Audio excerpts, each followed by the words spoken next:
Well, welcome, welcome. How I wanted to introduce this was to tell you about Second Tuesdays at the library, which is something we do the second Tuesday of every month. And how it works is whatever the month is, we do something to settle in with it. So February is Black History Month, and we've had things like a steel band coming up from Austin to perform here. I do a lot of Jeopardy games, which are great fun, and we had Ballet Folklorico perform here for Hispanic History Month. So we do a lot of very varied events. April is poetry, and so we always have the Byways publication presented in April, and that's Mike Matthews, who's the most loyal Second Tuesday attendee. But way back when I did one of my earliest women's history events, I did a one-woman play called I Am Annie Mae, and it was very exciting and a tremendous success, and the young woman was a member of our speech team here at CTC, and she was knock your socks off fabulous and has gone on to great things since then. And when I was approached by Deborah Weingarten to perhaps use some of our materials in our archives for a book she was writing. This was last year. The name sounded very familiar. And so we got talking, and I discovered that this is her mum who collected all the stories and writings for this performance. So then we carried on in our discussions, and she thought it would be a wonderful idea to do her book signing here, and I thought, yes, so we'll do it as a Second Tuesday event. It didn't turn out to be Second Tuesday, but that's because of spring break, and our lovely Chancellor allowed us to have the entire spring break off, which was fantastic, and I really enjoyed it. So we're doing a sort of Second Tuesday, and it's very nice. So the first featured author is Deborah Weingarten, and she's going to undoubtedly give you a little history about herself. But when she first started writing, her mother suggested to her that perhaps she get a day job as well. And so she is also in the UT astronomy department in Austin, and she writes at night. And so maybe that's what makes you a much more interesting writer, because the stars influence your writings and all of that. But we'd love to welcome you to this event a lot, because we are the Oveta Culp Hobby Memorial Library, and what better place for you to launch your book and get us all started. So without further ado, thank you.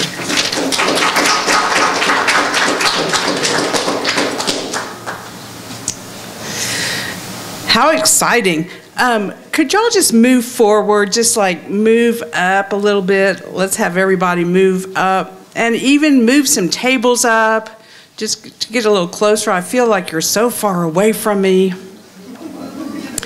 And I know, I just, you know, I feel like we're in the wide open spaces of Texas here. It's really great. So thank you for coming out for Women's History Month. It's,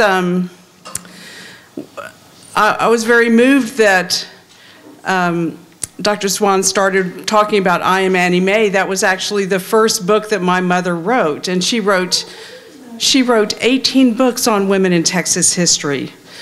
As a matter of fact, she became a fellow of the Texas State Historical Association for her work, and she passed away 10 years ago, but she's now known as really the mother of Texas women's history. And so when people say, well, why are you writing these books on Texas women's history? You know how many people fall asleep to the sound of their mother's sewing machine? Well, I fell asleep to the sound of my mother's typewriter because she would type late at night. And so before she died, I was trying to keep her interested a little bit longer, so I came up with a list of 36 Texas women that we ought to write children's books about. And Oveta is actually the first in this series. Now, it took me 8 years to write this book, but my book before it took me 12 years, so I say I'm getting a little bit faster, actually. Want to let you know that this book on Oveta Culp just came out last Tuesday, so it's really hot off the press. I'm impressed that the library already has a copy. So if you don't buy one today, there'll be one here in the library. You can check it out. Of course, I know you're going to want to take not only my book home, but everyone else's book. All right, so enough book schmoozing. Let me tell you the story of Oveta, and I'll tell you why I chose her as the first woman of the 36 women. And that's because in this day and age, and if you talk to these other authors, they'll tell you the same thing. It's not enough to, when you write a book, you know, you can choose someone that you really love, and you're like, this is going to be a great book. And then you and your mother and 15 of your best friends are going to buy the book. So you really have to think of, take off your author's hat for a minute and put your marketing hat on. So I knew I was going to write biographies of Texas women for 7th grade social studies. So I went to the curriculum for 7th graders, social studies with the TEA online, you can look, and I wanted to see which women did students have to know about. Remember, this was 8 years ago, and at that time, they had listed 17 men and 3 women that every Texas school child should know about. The 3 women were Barbara Jordan, who has many books about her, Cynthia Ann Parker, who I might argue might not be the best role model for women, and guess who the 3rd person was? Oveta Culp. So my little marketing light bulb went off, and I went, okay, now let's see, how many middle schools are there in Texas? Did a little Google search. Well, there was 1,400, and I thought, you know, if all the kids have to know about her and there's no book about her and there's 1,400 middle schools in Texas, I think I'll write a book about her. So that was really before I knew anything about Oveta, and that's what really made me choose her, was not that I knew about this incredible woman, although in writing the book I found out about this incredible woman, but it was really the chance to be able to sell the book, to get a publisher interested, and so that's how I went about it. So those of you who are writers or interested in writing, if you want some tips from me about how to really choose your subject, because you know, if you pick a book, these books take you on journeys. You know, they're like your children, and they take you places that you couldn't even imagine at the time of writing that you would go. For instance, I took 3 trips to Houston to go to Rice University because that's where Oveta's archives are. And then also I found out that, you may not know, but there's a wonderful collection of her papers and photographs right here in this library. So I had a chance to come up here and poke around and get a little dusty, and I found pictures that nobody knew existed that y'all had. That was fantastic. So there's a real treasure trove here, and my mother taught me that librarians are our friends, and I have found that to be true over the years, so I appreciate this opportunity. So let me just jump right in. How many of y'all have met Oveta Culp? So we have 3 people in the audience, and so afterwards maybe we'll be able to hear your stories about her. And how many of you really just know nothing about her except her name? Okay, and then how many of you are kind of in between, you know a little bit about her and you would like to know more? Okay, great, great. All right, awesome. And how many of you were at the dedication for this library where she was at the ribbon cutting ceremony with LBJ? Okay, so the same people that met her. Awesome, that's awesome. So we may need to do a little oral history here and collect these stories. So this photo of Oveta Culp is in the National Portrait Gallery, and she's actually wearing her uniform, but let's talk about her a little bit. Who here knows where she was born? Yeah, she was born here, so she's a clean native. And I believe there's a historical marker in front of her house, so you can go, there's 2 or 3 historical markers here dedicated to her. Now, this was her when she was a child. And her name is a little bit unusual. There's a couple of different stories about how she got it. As a matter of fact, I found out that everything about this woman, there's a couple of different stories, which makes for a nice book. So one of the stories is when her mother was going to name her, she was reading a romance novel and she read the name Oveta and she loved the name, so she named her daughter that. The other story is that she wanted to rhyme with her older sister, whose name was Juanita. So that's how she got the name. Now, I did a little research, and it turns out that the name Oveta means forget. Now, I thought, why on earth would you name your child Forget? Or if you speak Spanish, it's similar to the word Oveta. So same kind of thing that means forget. It turns out that this was one of the most unforgettable women of her time. But people coming up today don't really know her story. And that was another reason why I made sure that I want to write this book, to really get her story out in the world. Now, in later life, Oveta's younger sister one time asked her mother, what was Oveta like when she was young? And her mother said, oh, Oveta was never young. And it turned out that Oveta was an amazingly smart young child. When her father was an attorney and a member of the Texas legislature. And when she would go home from school after school every day, she didn't go home, she went to his law office, where by the age of 10, she had read the entire congressional record. So this gives you a small idea of the encyclopedic nature of her mind. She loved politics even at an early age, and because her father was a legislator, they often had politicians coming by their house. So she got to meet a lot of people. Her mother actually campaigned for Governor Hobby, who some people argue was one of the first honest Texas governors. Here's a picture of him, William Pettis Hobby. He was actually a journalist, and he took over and was elected shortly after Governor Ferguson was in office. And one of his distinctions was he actually signed the bill giving Texas women the right to vote. So here he is. This is a picture of the Texas legislature. Minnie Ferguson is in this picture as well. So by the time Oveta was 16, she started going with her father to the Texas legislature. He just pulled her out of high school. And she said, you know, it was a lot more interesting for her to go to that 3 months up in Austin than to sit in a high school class. By the time she was 20, she was appointed parliamentarian of the Texas legislature. Now, she couldn't even vote yet. She wasn't old enough to vote, and yet she was running the entire Texas legislature, being the parliamentarian. She held that position for 3 times. During this time, she also started taking classes at UT in the law school because she wanted to be a lawyer.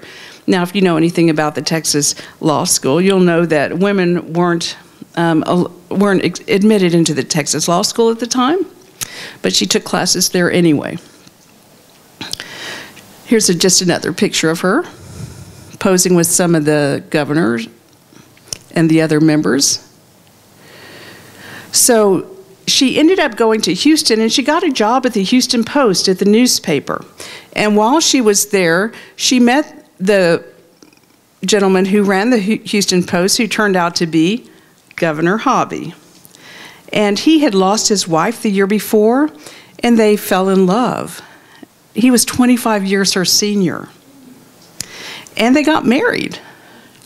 And it was a wonderful wedding. And if you'll look back here at this picture, you know, she looks a little bit imposing, and I wouldn't say dowdy, but she's not a fashion plate. And before she got married, people warned him. They said, you know, Governor, and everyone called him Governor. They said, Governor, you know, don't marry her. She doesn't know how to dress. She's going to embarrass you. Now, you want to remember that story because we'll come back around to this later. Nevertheless, they did get married, and they had 2 children. Their son, Bill Hobby Jr., who's still alive in Houston, and he turned out to be a lieutenant governor. I think he served 3 terms. Also had a distinction of being an honest politician. So this family was known for their honesty and their integrity, something that I'm very proud of for them. And then here's a picture of her daughter as well. And after he had his kids, Governor Hobby said, I wish I had known how popular children were. I would have had them on my platform when I ran for governor. So they had a happy family life, and they were busy building the Houston Post, and then they started buying radio stations, and they even started buying TV stations in Houston. Oveta knew that television was up and coming. She called Lady Bird Johnson because she knew she was involved, and she said, you know, do you think we should buy a TV station? And Lady Bird was like, oh yes, this is the up and coming thing. You definitely should do this. So Oveta had to go to Washington, D.C. to a FCC meeting, and she met a lot of people there. And during this time, the draft was just instituted because we're now talking World War I, about 1941. And the Army started getting 10,000 letters a day from women all over the United States saying, what are you going to do with our sons? And what are you feeding them? And what, you know, and our husbands? And like, you know, you can't just have our children. What are you doing? So they knew that Oveta was a newspaper woman. So they asked her, they said, would you just write us like a template letter that we can send to all these women and get them off our back? So she ends up writing them a letter. Then they ask her, would you come to Washington, D.C. and run, and we'll pay you $1 a year? Would you run the Women's Interest Bureau to help us really figure out, you know, how we can communicate with these women because we're getting all these letters? So she moves to D.C. and she runs that Women's Interest Bureau for about a year. Now, during this time, as World War I is going further and further along, they realize that they're going to need more people, that the U.S. actually needs more soldiers. They've drafted all the men they can, but they still need more people. And so FDR says, you know what, we need a women's Army Corps. So they come back to Oveta and they say, would you please just design us a women's Army Corps? Just draw us up a plan for it. So she goes to France, she goes to England, she studies what the European countries have done. She comes back, she draws up the Women's Army Corps plan. Then she says, you know what, I've been away from my family a really long time. I need to go back. My children are starting to get grown. I need to go back and be with my family. So she goes home. Fast forward a little bit. The Sunday night dinner with her family, the phone rings, she goes and answers it, she comes back to the table, she's all huffy, her husband's like, who's calling us on a Sunday night? She's like, yeah, she rolls her eyes, she's like, that was General Searles. And he's like, General Searles, what did he want? And she said, oh, you know, he wanted me, he asked me to run the Women's Army Corps. He wants me to go back to D.C. He called, you know, this is the second time he's asked me, and I told him I can't possibly do it. I've got 2 young children at home. I'm running this major newspaper, and I can't do it. And her husband says, wait a minute. You should not have made him ask you a second time. This is your duty, and you will go to Washington, D.C., and you will run the Women's Army Corps. Don't worry about things here. We'll take care of it. Now, remember, we're here for Women's History Month. If we listen to that conversation with today's ears, we would be like, oh, that was not a very feminist thing for him to say. But when you write history, you have to be careful not to write it from today's perspective, but you have to put yourself in the shoes of who the people were then.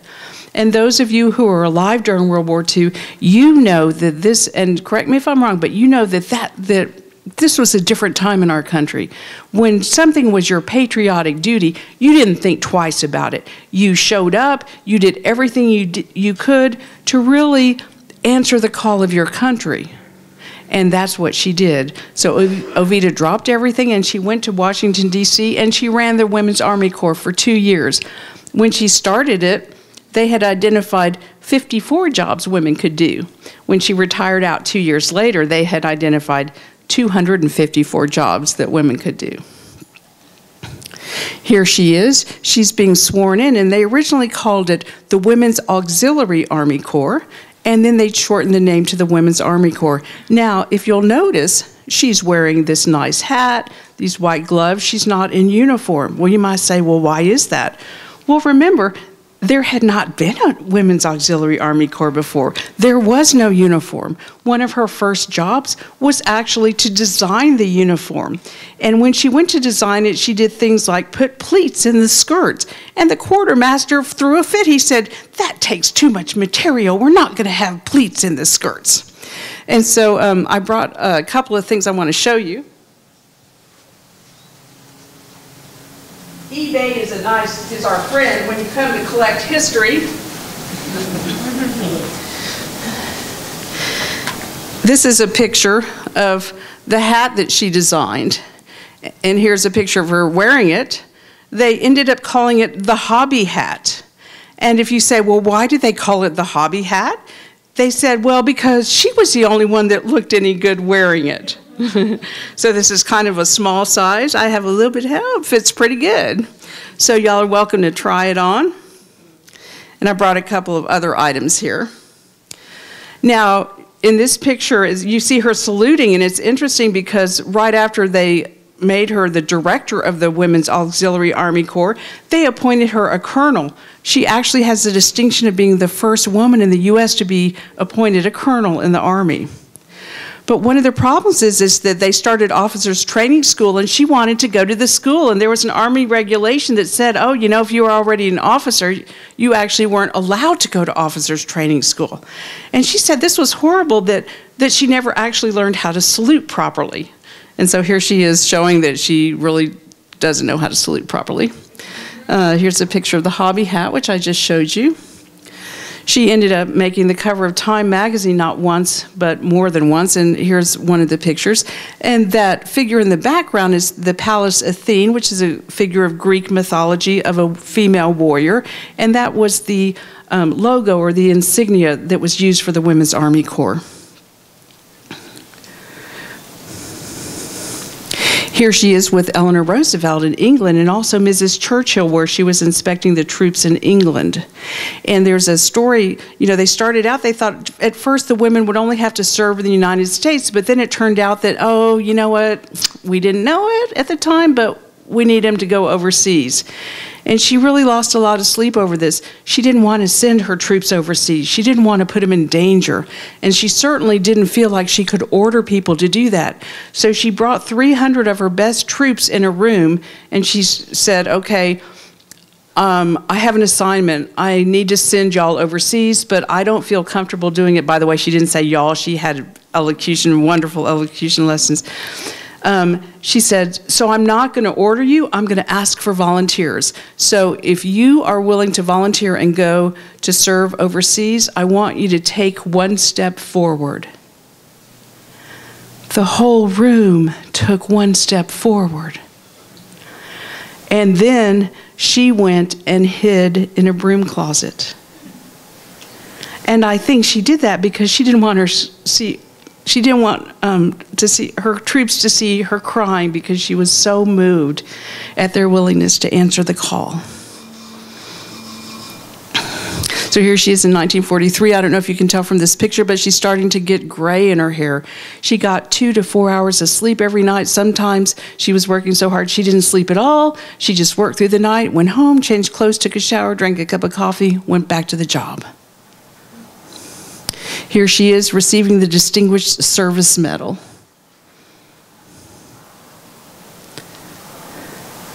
Here's her actual medal. It's in the Hobby Foundation in Houston, Texas now. So while she was in North Africa, she met General Eisenhower, and he really loved those women soldiers. You know, when they first took on the women soldiers, they thought, you know, maybe 2 women could replace 1 male soldier. Well, I see there's not a lot of men in this room, but the women in this room will understand when I say it turned out that 1 woman could replace 10 male soldiers. I'm just saying.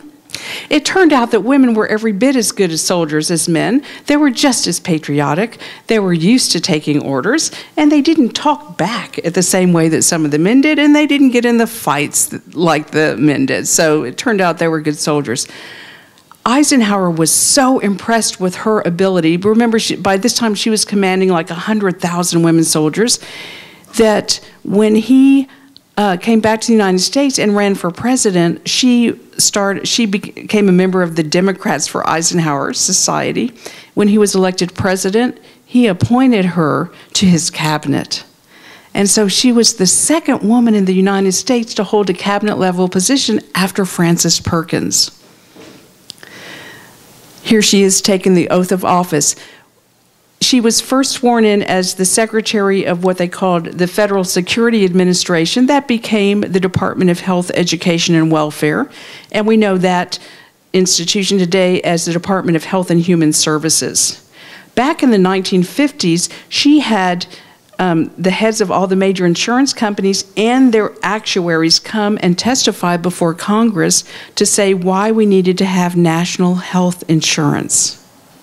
So for those of you that are wondering, like this was just some new idea that President Obama started, no, this has been working, this has been a long time in coming. I think if Oveta were alive today, she would be really happy that that law got passed because she was working for a very long time and wanted to see it happen. Here she is, here's Governor Hobby and President Eisenhower looking at her document where she was sworn in. Now notice how much he's aged here. Remember, he's 25 years older than her. So here she's probably in her mid to late 40s, but he's already in his mid to late 60s. So during her tenure, one of the things that was happening was the polio epidemic. Are y'all familiar with the polio epidemic? And there was this kind of, not fight, but competition between two doctors to develop a vaccine, the Salk vaccine and the Sabin vaccine. This happened during her tenure. The Surgeon General was actually under one of her departments. And so by this time, Governor Hobby was starting to have some problems, some pretty serious health problems.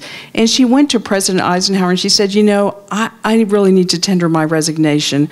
I want to go back. I need to take care of my husband. He's my first priority.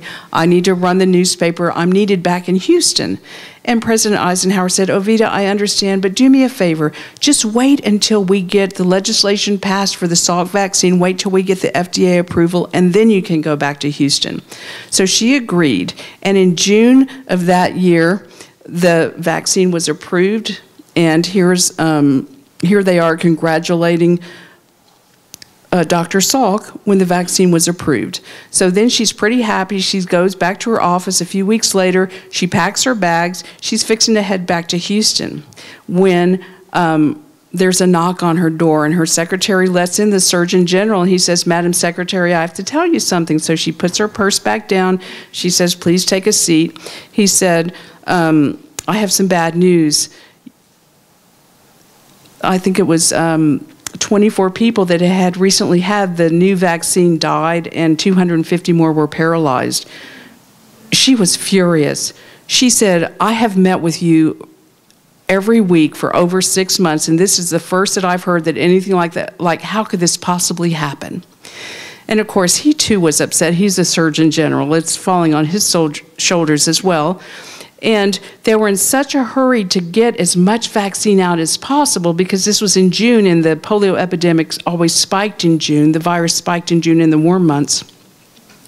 They had 5 different pharmaceutical companies make the vaccine. And this was before we had all the safeguards that we have now. Remember, they were using live virus that they killed. And one of the pharmaceutical companies, some of the live virus had gotten into the vaccine. So that's what happened. They figured it out and they put in safeguards so we don't have this kind of thing happening again, but this happened on her watch. And she took the fall for it. She had a motto, never complain, never explain. And so the newspapers, and then shortly after that, she went ahead and resigned. And so the newspapers just had a field day with her. They're like, look, as the Madam Secretary is putting on her lipstick, children are dying. I mean, they were just horribly vicious with her. I interviewed her granddaughter for this book, and one of the things I asked was, you know, what do you think was her greatest legacy, and what was the thing that made her, you know, the thing she not failed at, but the greatest challenge. And she said that it was this incident, that she would have given anything not to have had that happen. But then she was vindicated years later, and history, I think, will write that, you know, yes, it happened on her watch. She took responsibility for it, but it was a series of things. It wasn't like she personally did something that made that happen. Here she is on the cover of Time magazine. I mean, how many people get on the cover of Time magazine once, and here she is a second time? They called her Madam Secretary. And when she resigned from the cabinet, one of the cabinet members said, "What? The best man in the cabinet is leaving?" And then the next week, when they had their cabinet level position, apparently there was a lot of cussing going on. And President Eisenhower was furious. He said, if this is the kind of cabinet meeting we're going to have, I'm going to get Oveta back here. Because apparently they held their tongue and were very civil when she was in the room. Here's a kind of a brain trust that Eisenhower developed, the Eisenhower Exchange Fellowship. I don't know if you can tell from this picture, but there's about, 30, 40 men in this picture, and guess how many women? 1. And this shows you the level of power that she had at the time, and we don't talk about her breaking the glass ceiling, but she really did. And Oveta loved, from a little kid, she was always in where all the power was, and she loved those conversations. It wasn't the power itself so much she craved, but the ability to make a difference and to do something for our world. And when she would go to social parties in Washington, D.C., the women would be mad because she'd always be over talking to the men, and she actually had to teach herself to go and socialize with the women so they wouldn't think that she was like, trying to take away their husband. She wasn't. She was just wanting to be in those conversations. Remember, I told you that that the governors that they told Governor Hobby, don't marry her. She doesn't know how to dress. Well, she had people help her learn how to dress, and in later years she made the 10 best dressed women's list in the United States, and she has these fabulous gowns. I think this picture's actually in your exhibit here. This is where I got this picture from. This says, I think I like Houston if they ever get it finished, and of course they're still working on it. Here she is with LBJ, where he's signing some legislation for the to create the national broadcasting. I forget what it is, but it's starting the national broadcasting thing. And she was actually on the first board of directors of this. She and LBJ were really good friends.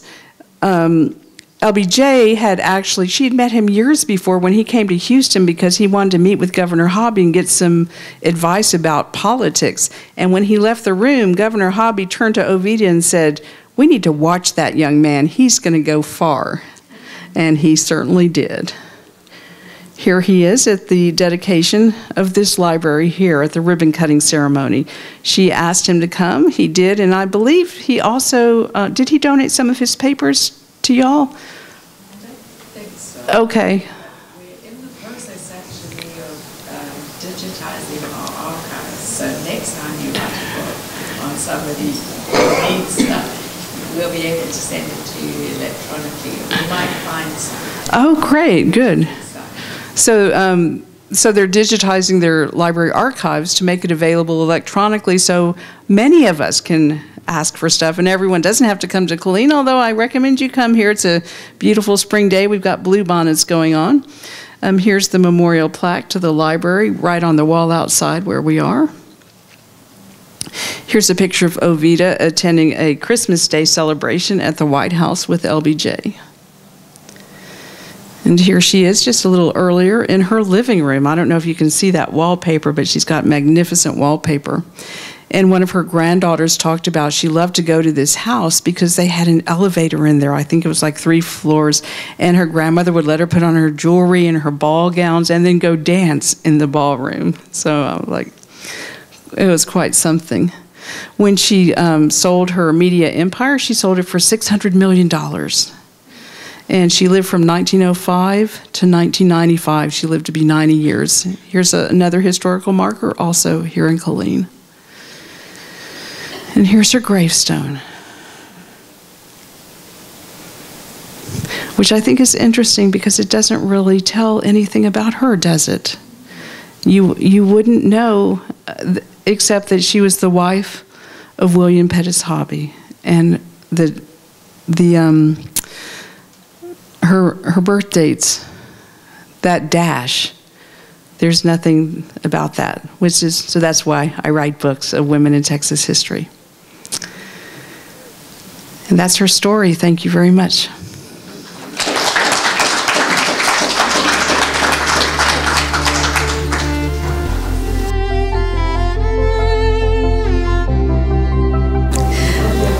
So I'm very excited to introduce Leslie Green because I was at the board meeting when her mother announced to everybody at the board meeting, "Oh, my daughter has written a book. You need to read all about it." And I got very excited because I was planning this event and I thought, well, can we make this happen? How big an author are you? And how important are you? And are you going to...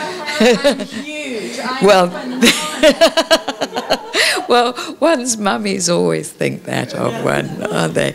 So I'm delighted to introduce you, and please. Thank you. Thanks. Thanks. Can I take this and walk with it? Yes. Does it just pop out? Yes. All right, I'm better walking, I think.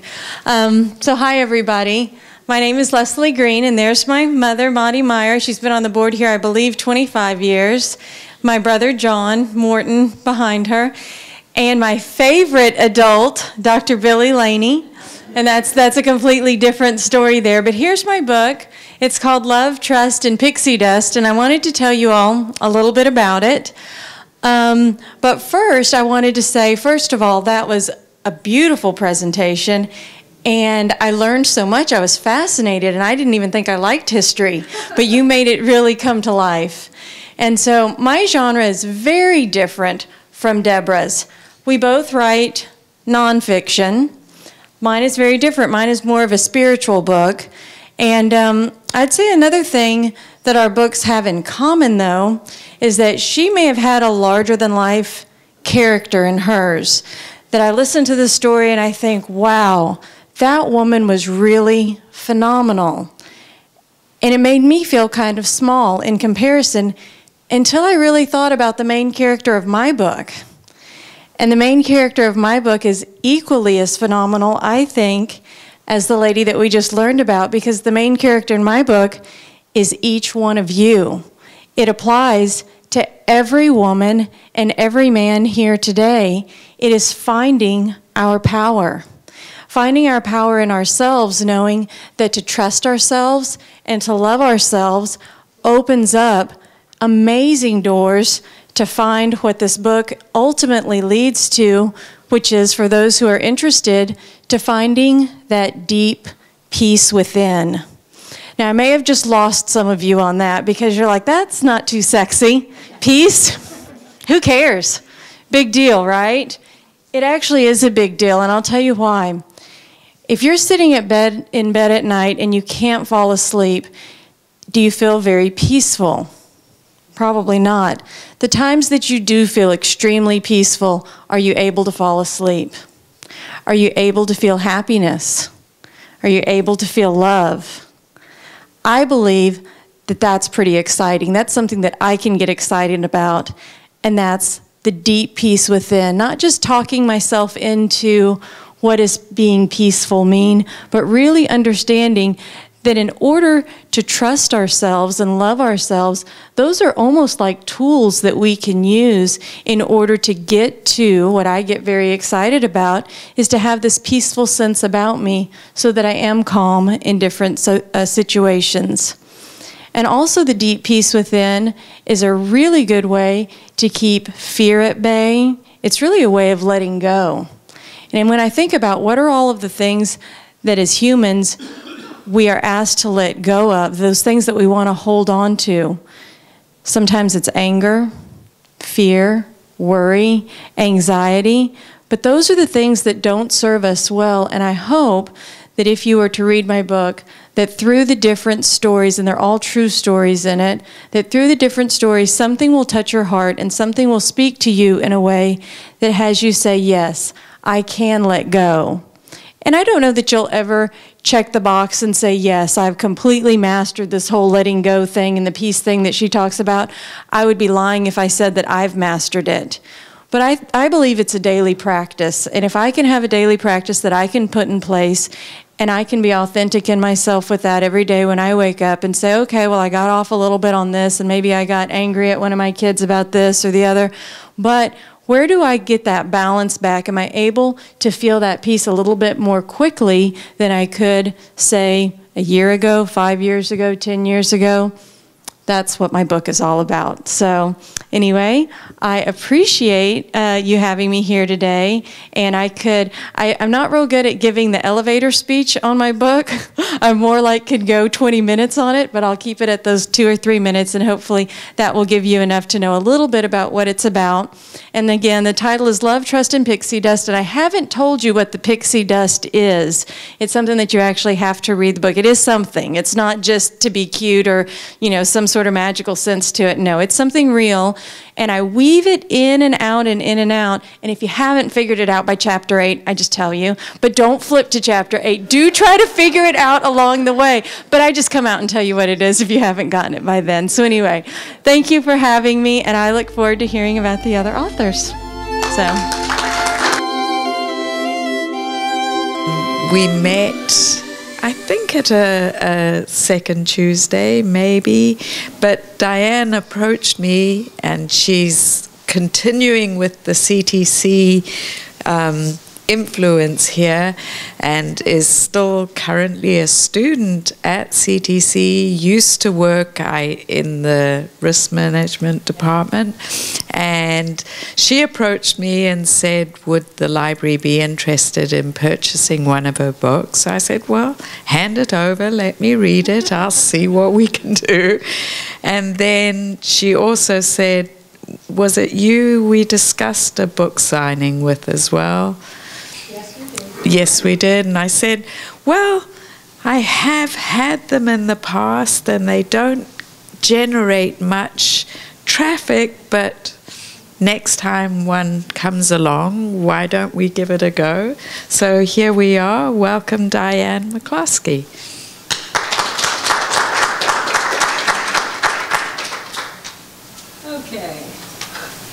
I'm not used to this at all. I got to tell you, this is way out of my comfort zone. I am a writer. I am not a speaker. So I just want to say, if I mess anything up here, my book is still very good. Okay? That's just okay. Let's see. The most common question that I think writers get asked is, why did you write the book? My short answer to that is a thunderstorm, which has almost nothing to do with the book. I was in Florida, and I was sitting in a church parking lot waiting for my mom to come out.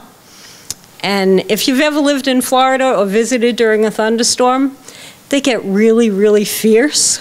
They're like some of the worst. And I was sitting there, and it was about 10:30 in the morning, and the sky got really, really dark. I mean, it got scary dark. And raindrops started hitting the windshield, and they were about the size of quarters. And I was sitting there, and I was going, oh, man, and lightning, thunder, really explosive. And I just took out a little piece of paper, and I started writing how I felt about the storm. And then it kind of went from there. The first line of the book, I don't want to misquote myself, but I think I know it pretty well. It's basically the sky grumbles and the streets flood, kind of a metaphor for how I'm feeling if only I could let go. And when I started kind of continuing on with that, I thought, now, who is this person that's having such an awful hard time, you know? Because it was pretty deep. It was kind of dark, like the storm that I was sitting through. I had no intention to write a book. Unlike Deborah, I had no plan to develop this into a book. I was just writing, because that's what I do. And when I developed it and determined who this person was, because it wasn't me, you know, I had nothing deep and dark going on like that. But when I figured out who this person was, who of course became Jenny, my book is Through Jenny's Eyes, that kind of, then she started writing the book, you know, and introduced me to each character, and it just kind of took off, and that was how that book got written, which was kind of an interesting. I've written a lot of other things. That is the only one that's published at this point, but I invite you to come and look at it, and that's it. That's all I got.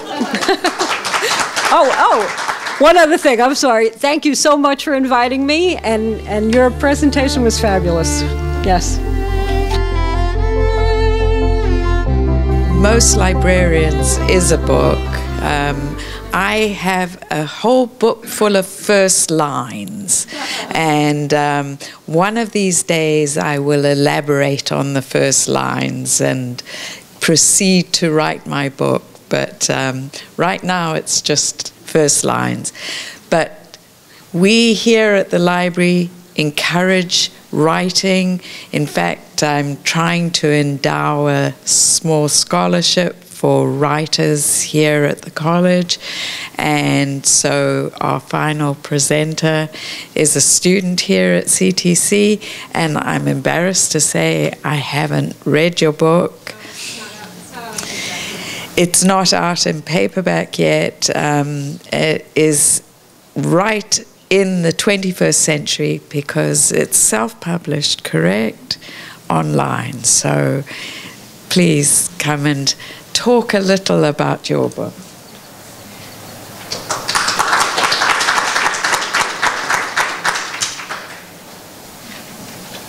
Now, I've already talked at a few schools, but I'm still one of those people that never gets used to speaking in public, so you just have to bear with me a little bit. I won't take too long, just a little bit.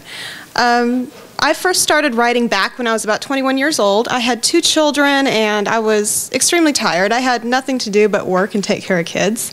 So I figured, you know, I read books all the time. I love young adult, but I never read the story that I wanted to read. And I kept looking, and finally I got to the point where I was like, you know, I'm not going to read that book that I want to read until I write it. So I didn't have time, since I worked 2 jobs and I had 2 children, but I decided that instead of sleeping, I would stay awake, kind of like her main character in her story. So I got about 2 to 4 hours of sleep a night, and I wrote the book in about a month and a half. Now, the original book that I wrote 7 or 8 years ago, I trashed that one eventually, which authors told me was going to happen. I didn't believe it. They also told me that it would take about 7 years to get published. I didn't believe that, and here I am 7 years later, and I'm finally published. So it took me a little while. This certain book I wrote about 3 years ago. I did talk to literary agents and editors, and I'd gotten to the point where I'd almost gotten published, and then I went through a divorce and a custody battle. So I shelved everything, decided to focus on studying and getting through school. Last semester I took 24 credit hours while still writing, and it's a lot of work, especially with 2 children and working a full-time job. But it's worth it in the end, especially if you love to write, which, you know, we have a few people here that love to write. And writing fiction is just my passion. I've never tried to write nonfiction like Lisa or Leslie here, but I'm gonna try eventually.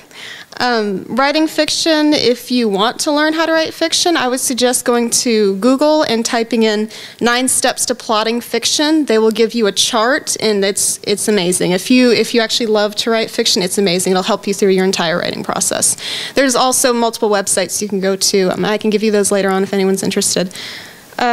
Right now, I write young adult paranormal romance and urban fantasy, which is what Catching Temptation is. It's an urban fantasy. My favorite author, Claire Dunkel, she lives out in San Antonio right now. She's written probably about 10 books now, but her first book was The Hollow Kingdom. And after I read that book, I wrote to her, and she's kept up with me the past 6 years. And so she was ecstatic to find out that I finally got the book published. The acknowledgement section has her in it, and she was thrilled that she was in it, so she's going to give me a review here in hopefully about 6 months. She has 3 manuscripts herself that she's working on with her publisher, so she's doing great. Besides that, I've talked over in Lampasas High School has been great, if you're interested in that kind of thing. The librarian is also the middle school librarian too, so she's really helped me out. Besides that, I'm not really, like I said, I'm not a very good speaker. But I am on the dean's list right now, so I'm still keeping up with my grades. I'm still doing great in school, even though I'm writing. I'm taking a little bit, I'm not doing 24 credit hours anymore. I'm going back down to about 18 credit hours, so not as much, but I'm still getting there. Probably in about a year or so, I'll have my bachelor's degree, and maybe 6 months to a year after that, I'll be an administrator of a nursing home, since I'm working in the medical field right now. So I'm working hard.